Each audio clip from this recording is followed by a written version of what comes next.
ಪೂರ್ತಿ ಕ್ಲಿಯರ್ ಮಾಡ್ಬೇಕು ಅದನ್ನು ಅಲ್ಲೇ ಮುಂದೆ ಜೂಮ್ ತೆಗೆದಿಟ್ಟು ಮಾಡಿ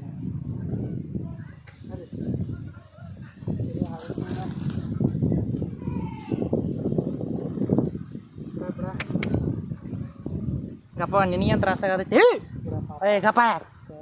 ಯೂಟ್ಯೂಬ್ ಕಂಟೆಂಟ್ ಆಕೈತಿ ಈಗ ವಿಡಿಯೋ ಓಡಾತಾವ ಈಗ ಮತ್ತು ಕ್ರಿಯೇಷನ್ ಬ್ರದರ್ಸ್ ವಿಡಿಯೋ ಓಡಾಕತ್ತವ ನಾನು ಬಂದ ಐತೆ ಹೋಗೋ ಈಕೆ ಬಂದ ಐತು ಅಪ್ಲೋಡ್ ಆಗಲ್ಲ ವಿಡಿಯೋ ಇಂಥ ವಿಡಿಯೋ ಮಾಡಿ ಹಾಕೋತ್ವಲ್ಲ ಮನ್ಯಾಗ ಕೂತು ಏನು ಮಾಡ್ತೀವಿ ಏ ಬಿಡ ಯಾರನ್ನ ಯಾರನ್ನ ಅವ್ರನ್ನ ಕೆಡಿಸ್ಬೇಡ ನೀ ಈಗ ಏನು ಆಗೋದಿಲ್ಲ ಅವಕ್ಕೇನ ಆಗ ನೀ ತಿನ್ನೋತ್ನ್ಯಾಗ ರಗತ್ ಬರೋದಿಲ್ಲನ ಅದು ಇಡ್ಸ್ಕೊಂಡ